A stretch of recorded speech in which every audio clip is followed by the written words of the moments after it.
बिस्मिल्लाहिर्रहमानिर्रहीम। आज हम अपना जो हमारा सब्जेक्ट चल रहा है सॉफ्टवेयर इंजीनियरिंग, उसका हम आज लेक्चर देखेंगे, जो है कि प्रोसेस एंड प्रोजेक्ट मैट्रिक्स। तो सबसे पहले हम देखेंगे कि प्रोजेक्ट प्लानिंग हमारे पास क्या होती है। प्रोजेक्ट प्लानिंग में क्या होता है, हमने कुछ चीज़ों को एडवांस में डिसाइड करना होता है। फॉर एग्ज़ाम्पल, आपने सबसे पहले देखना होता है कि आपने करना क्या है।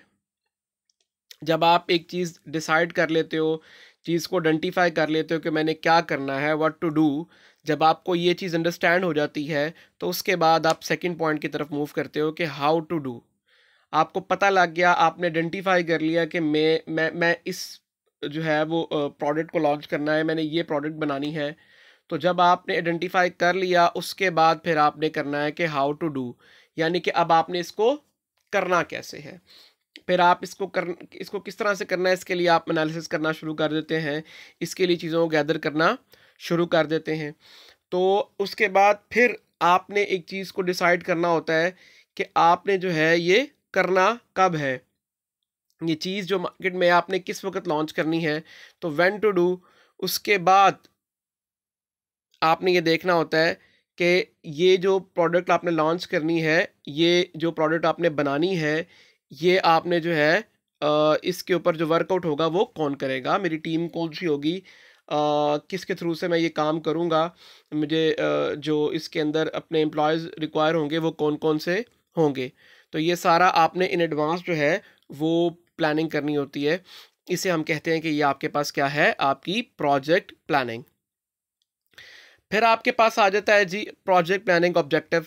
ये बेसिकली मेन ऑब्जेक्टिव क्या होता है आपका, बेसिकली आप एक फ्रेमवर्क प्रोवाइड करते हैं कि उस फ्रेमवर्क को आप फॉलो करते हुए अपनी कॉस्ट को एस्टिमेट कर लें, आप अपने रिसोर्सेज को एस्टिमेट कर लें, अपना स्केड्यूल डिसाइड कर लें, ताकि आपका जो प्रोजेक्ट है वो एक स्मूथ वे में चल सके। विदाउट एनी प्लानिंग आप किसी भी चीज़ के ऊपर वर्कआउट करेंगे तो आप अपना काम ना ही टाइमली कर सकेंगे, ना ही आपको अंदाज़ा पहले से होगा कि आपकी कॉस्ट कितनी थी, जिसकी वजह से आपके लिए मसाइल पेश आएँगे।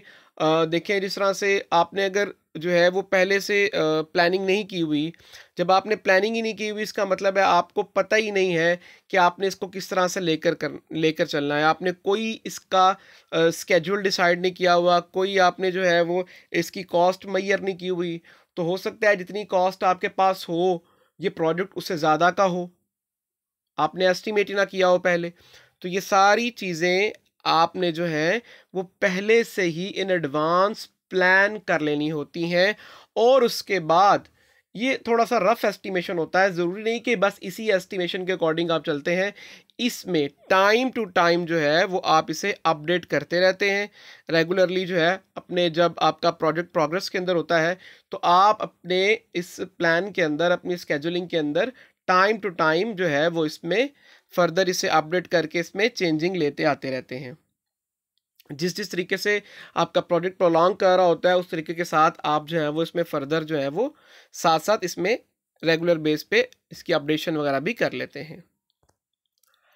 अब ये थोड़ा-सा ब्रीफली वो कहता है कि प्रोजेक्ट प्लानिंग में बेसिकली आपको क्या एक्टिविटीज़ ऐसी होती हैं जिसमें आपने फ़ोकस करना होता है, आपने किन एट्रीब्यूट्स को देखना होता है अपने प्रोजेक्ट के अंदर। तो सबसे पहले आपने देखना होता है आपका प्रोजेक्ट का साइज़ क्या है, यानी कि प्रोजेक्ट साइज़ से मुराद ये है कि इसकी कम्प्लेक्सिटी किस हद तक है। ये ज़्यादा कम्प्लेक्स है, कम कम्प्लेक्स है, कितना जो है ना वो इसमें ये प्रोलॉन्ग हो सकता है, किस तरह इसका साइज़ होगा प्रोजेक्ट का, आपकी जो है वो किस तरह से एफ़र्ट आपको रिक्वायर होगी। उसके बाद फिर आप देखते हैं कि इसके ऊपर मेरी कितनी कॉस्ट आएगी। वही बात कि आपने अपना सारा पहले से प्लान करना है, इसका ड्यूरेशन आपने देखना है।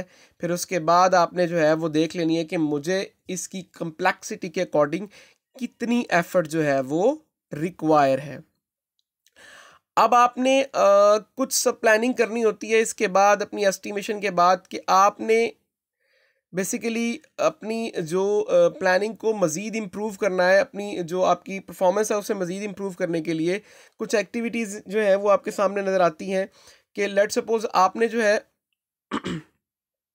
कि इस तरह से देखना है कि आपके पास कि आपने जो स्टाफ हायर करना है वो कितना हायर करना है, वो आपको पता लग जाएगा अपने प्रोजेक्ट साइज़ के बाद, आपकी कॉस्ट के बाद। फिर उसके बाद आपने रिस्क आइडेंटिफिकेशन बड़े अच्छे तरीके से करनी है कि किस किस किस्म का रिस्क आ सकता है। हमने पूरा जो है वो एक किस्म का पूरा लेक्चर लास्ट जो पढ़ा था वो ये सारा रिस्क मैनेजमेंट के ऊपर ही था कि किस तरीके से आपने पहले रिस्क को एनालिसिस करना है, फिर उसके बाद आपने जो है वो देखना है कि मैंने इस रिस्क को किस तरह से जो है वो सॉल्व करना है और मैं किस तरह मैक्सिमम इस रिस्क से जो है वो बच सकता हूँ। तो ये सारी जो है आपने चीज़ों को लेकर चलना होता है प्रोजेक्ट प्लानिंग के अंदर।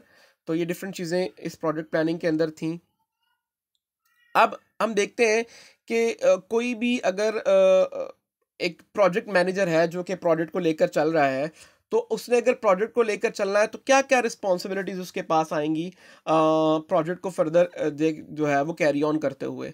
तो सबसे पहले प्रोजेक्ट प्रपोज़ल राइटिंग, सबसे पहले उसे एक प्रपोज़ल तैयार करना पड़ेगा कि मैंने प्रोजेक्ट बेसिकली करना क्या है? इस प्रोजेक्ट का मेरा मकसद क्या है, ये मैं प्रोजेक्ट क्यों कर रहा हूँ। तो एक प्रपोज़ल आप रेडी करते हैं, उसके अंदर आप अपनी कॉस्ट एस्टिमेशन भी लगाते हैं कि इतनी कॉस्ट जो है वो मुझे पड़ेगी, ये मेरा स्केड्यूल होगा, यानी कि इतने टाइम ड्यूरेशन के अंदर मैं इतना काम करूँगा, इतने टाइम ड्यूरेशन के दौरान मेरा बकाया काम होगा। तो आप एक जो है ना वो क्या कर लेते हैं, पर्टिकुलर टास्क बना लेते हैं छोटे-छोटे टाइम फ्रेम के अकॉर्डिंग कि 3 दिनों में मेरा ये टास्क कंप्लीट होगा, 2 दिनों में ये होगा, 12 घंटों में मैं ये कंप्लीट करूँगा, इसमें 4 दिन लग जाएँगे। तो ये डिफ़रेंट जो है वो टास्क पे डिपेंड करता है कि टास्क किस टाइप का है, उसके अकॉर्डिंग आप उसकी शेड्यूलिंग करते हैं। फिर प्रोजेक्ट स्टाफिंग यानी कि आप क्या करते हैं, आप अपना जो है वो हायर करते हैं, अपने एम्प्लॉयज़ हायर करते हैं कि मुझे कितनी रिक्वायरमेंट है, कितने एम्प्लॉयज़ की रिक्वायरमेंट है, किस-किस वक़्त मुझे किस एम्प्लॉयी की जो है वो रिक्वायरमेंट चाहिए। तो उसके अकॉर्डिंग ये भी सारी रिस्पॉन्सिबिलिटी जो है वो प्रोजेक्ट मैनेजर के ऊपर आती है। ठीक है जी। सॉफ्टवेयर प्रोसेस टेलरिंग टेलरिंग में क्या होता है कि आप अपनी साथ साथ प्रोग्रेस को चेक करते रहते हैं, अपने चैलेंज की तरफ मूव ऑन करते रहना है। आपने देखते रहना है कि मेरा चैलेंज जो मैंने लिया हुआ है, जो मैंने इस वक्त मैं प्रोजेक्ट मैनेजर की हैसियत से मैंने एक प्रोजेक्ट उठाया हुआ है, तो वो मेरे अकॉर्डिंग मेरे स्केड्यूल के अकॉर्डिंग चल रहा है, उस तरीके से चीज़ें फॉलो हो रही हैं। ये सारी चीज़ें आपने करनी है, जिसको हम ये अगला भी नेक्स्ट टास्क भी सेम सिमिलर के प्रोजेक्ट मॉनिटरिंग एंड कंट्रोलिंग, कि आपने ये नहीं कि सिर्फ जो है वो एक स्केड्यूल बना दिया और उसके बाद आपके लिए फॉलो होना शुरू हो जाएगा। नहीं, आपने प्रोजेक्ट मॉनिटरिंग करती रहना है, टेस्टिंग वगैरह करते रहना है, चेक करते रहना है कि ये जो मेरे पास मैं प्रोजेक्ट बना रहा हूँ, आया ये उसी स्केड्यूल के अकॉर्डिंग चल रहा है। अगर इसमें कोई अमेंडमेंट की ज़रूरत है, तो मुझे किस वक़्त पर कितनी अमेंडमेंट करनी है, कितनी चेंजिंग जो है मुझे वो फ़ौरन लेकर आना है, कितना किस टाइम पे मैंने इसे अपडेट करना है। तो ये मॉनिटरिंग एंड कंट्रोलिंग भी इसी की रिस्पॉन्सिबिलिटी में आता है। फिर उसके बाद इसकी कॉन्फ़िगरेशन भी जो है, वो इसकी मैनेजमेंट भी जो है वो ये प्रोजेक्ट मैनेजर के अंडर ही हो रही होती है। फिर वही बात और सबसे इम्पोर्टेंट टॉपिक भी और सबसे इम्पोर्टेंट पॉइंट ऑफ व्यू भी इसके अंदर कि आपने रिस्क मैनेजमेंट को देखना होता है, कि आपने आइडेंटिफाई करने होते हैं कि किस किस्म के रिस्क जो है वो मुझे आ सकते हैं, इस रिस्क की मेरे पास क्या है, ये कितना कम्प्लेक्स है, कितना टाइम ड्यूरेशन मुझे लगेगा, किस प्लानिंग के अकॉर्डिंग मैंने इस रिस्क रिस्क से जो है वो निजात हासिल करनी है, किस तरह से मैंने इसमें से निकलना है। फिर उसके बाद आपने जो है वो डिफरेंट किस्म के मज़ीद टास्क होते हैं, आपने रिपोर्ट राइटिंग करनी होती है, उसके बाद आपने जो है वो इंटरेक्शन रखना होता है, आपने बार बार अपने क्लाइंट्स के साथ जो है वो इंटरेक्शन करनी होती है। अगर वो उसमें कोई चेंजिंग लेकर आ रहा है तो उसके अकॉर्डिंग आपने अपने प्लान को चेंज करना है, उसके अकॉर्डिंग आपने अपने प्रोजेक्ट को जो स्केजुलिंग है उसे दोबारा रीस्केड्यूल करके देखना है कि मेरे पास किस तरीके के साथ मेरा क्लाइंट जो है वो सेटिस्फाई होता रहे, उसकी रिक्वायरमेंट्स जो है वो साथ साथ पूरी होते रहें। आपने एतमाद में लेना है अपने क्लाइंट को भी। तो ये सारी चीज़ें इस मैनेजर के अंडर आ जाती हैं, ठीक है। उसके बाद आपने इसकी प्रेजेंटेशंस तैयार करनी है ताकि आप इससे अच्छे तरीके के साथ प्रेजेंट कर सकें। जो प्रोजेक्ट आप लेकर चल रहे हैं उसकी सारी प्रेजेंटेशंस भी जो है वो भी इस प्रोजेक्ट मैनेजर के अंडर ही होती हैं। तो ये सारी कुछ जॉब रिस्पॉन्सिबिलिटीज़ थी किसी भी सॉफ्टवेयर मैनेजर प्रोजेक्ट मैनेजर की। फिर देखते हैं ये प्रोजेक्ट मैनेजमेंट प्लान किस तरह से चलता है, कि सबसे पहले आपको इंट्रोडक्शन लेना होता है कि फॉर एग्जांपल आपके ऑब्जेक्टिव क्या हैं इसको लेकर। आपने कौन से मेजर फंक्शन इस्तेमाल करने हैं, अगर कोई इशू आ रहा है तो उसे किस तरह से हैंडल करना है, कोई भी आपके पास मैनेजमेंट या टेक्निकल जो भी आपके पास इश्यूज आ रहे हैं वो आपने किस तरह से जो है वो हैंडल करने हैं। उसके बाद आपने जिस तरह से देखा कि आपने कॉस्ट को भी एस्टिमेट करना होता है, तो आपने सारी चीज़ों का एस्टिमेशन लगाना है कि आपके पास जो है वो टेक्निक किस किस तरह की यूज़ होंगी, कौन कौन सी एफर्ट आपको रिक्वायर होगी, किस किस्म की रिसोर्स जो है वो आपको रिक्वायर होगी, कितनी कॉस्ट आपको रिक्वायर होगी।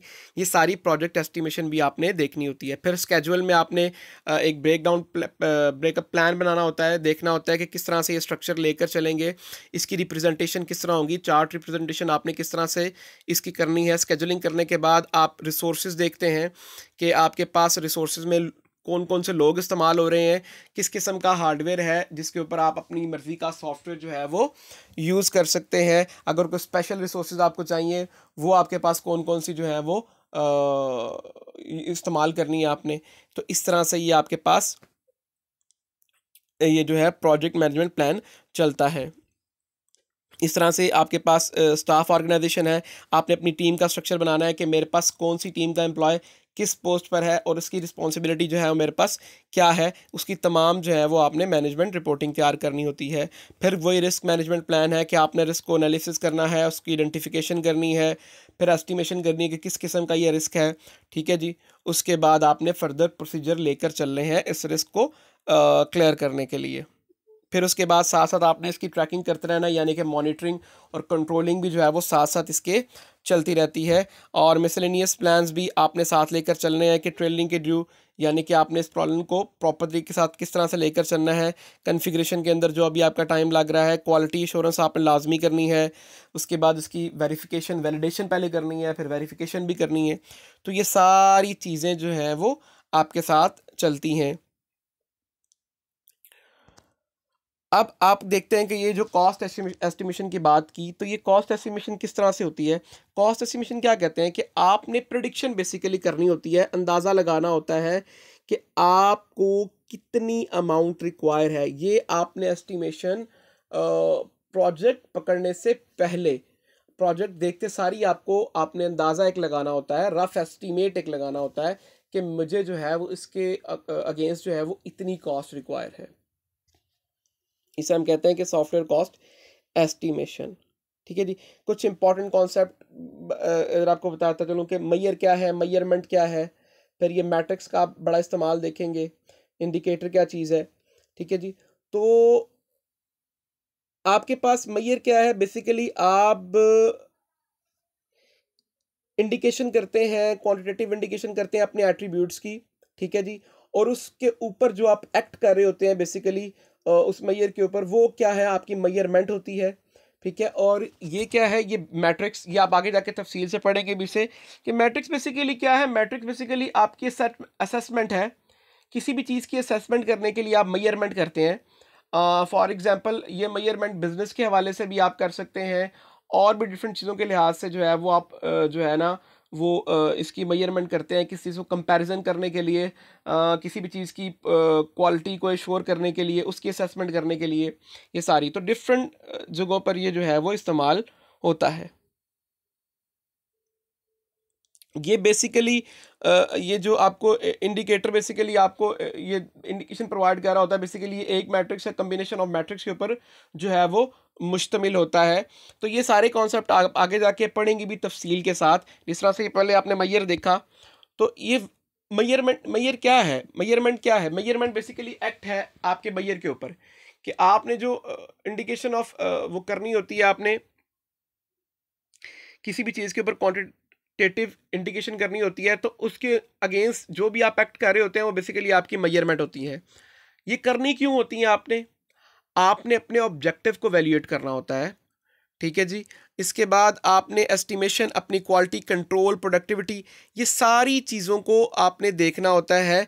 ये सारे जो है वो मैकेनिज्म के लिए जो है वो हम मेजरमेंट प्रोवाइड करते हैं। हर एक चीज़ की मेजरमेंट की जाती है। जैसे फॉर एग्जांपल कि आपने मेजरमेंट करनी है कि कितनी क्वालिटी जो है वो आपने प्रोवाइड कर दी है, किस किस हद तक आपने क्वालिटी कंट्रोल किया हुआ है, ठीक है जी।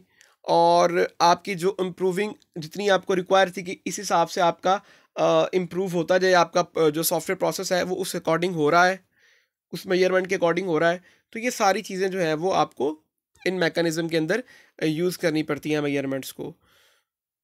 फिर ये बड़े क्लियर सवाल आ जाते हैं कि why do we use measures. हम किसी भी चीज़ को करेक्टराइज करने के लिए, किसी चीज़ को एवेल्युएट करने के लिए, प्रेडिक्शन पहले करने के लिए, ठीक है, या किसी चीज़ को मज़ीद इम्प्रूव करने के लिए जो है ना वो मेजर करते हैं किसी भी चीज़ को।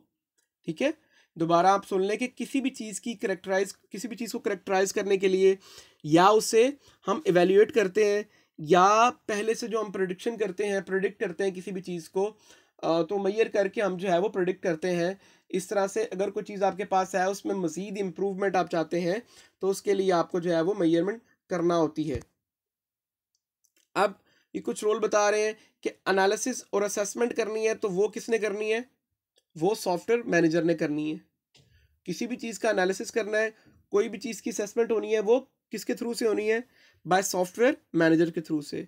और ये जो आपने मैयर्स कलेक्ट करने हैं सारे के सारे, जिसको हम कह रहे थे कि मैयर हमने करते क्यों हैं, हम किसी भी चीज़ की वैल्यूएशन के लिए, उसकी प्रेडिक्शन के लिए, या किसी चीज़ को इम्प्रूव करने के लिए जो मैयर करते हैं, वो कलेक्शन ऑफ मैयर्स कौन करते हैं? वो बेसिकली आपके सॉफ्टवेयर इंजीनियर्स करते हैं। अब उसके बाद हमने देखा था हमारे पास था कुछ कॉन्सेप्ट्स के अंदर मैट्रिक्स आपको पहले भी बताया कि बेसिकली ये मेजरमेंट है ताकि आप किसी भी चीज़ की असेसमेंट कर सकें। ठीक है जी, कोई भी प्रोसेस आपका चल रहा है उसकी आप जो है वो असेसमेंट कर सकें। आपने कोई भी जो है वो कोई परफॉर्मेंस के अकॉर्डिंग आपने करनी है असेसमेंट, आपने किसी क्वालिटी के अकॉर्डिंग कोई चीज़ की असेसमेंट करनी है, आपने किसी चीज़ को कंपेयर करते हुए किसी चीज़ की असेसमेंट करनी है, तो इन तमाम चीज़ों की एस्टिमेशन के लिए, इन तमाम चीज़ों की मेजरमेंट के लिए आप जो है वो मैट्रिक्स का इस्तेमाल करते हैं। तो ये बेसिक छोटे मोटे कॉन्सेप्ट्स थे आपके पास।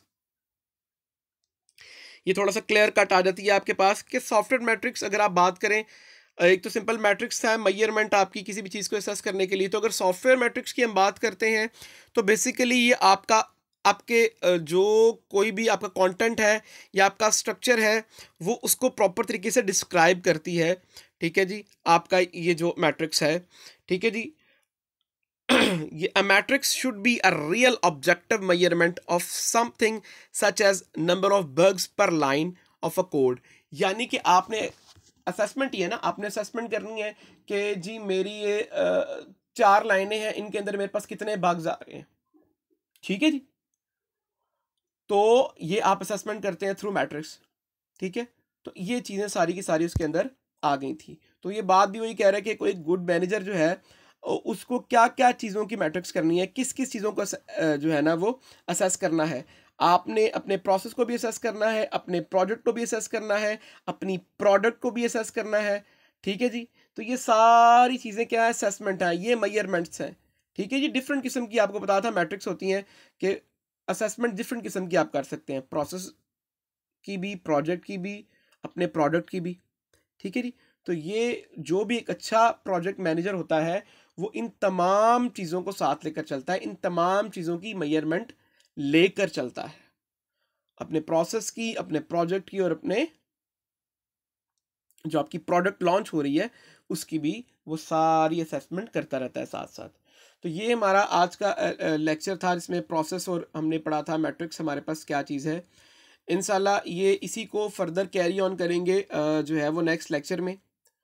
तो इंशाल्लाह इस तरीके के साथ नेक्स्ट वीडियो में जो है वो हम अपना जो सब्जेक्ट हमारा चल रहा है सॉफ्टवेयर इंजीनियरिंग का, उस सॉफ्टवेयर इंजीनियरिंग का जो है हम जो है वो नेक्स्ट जो है वो प्रोसीजर लेकर चलेंगे इंशाल्लाह।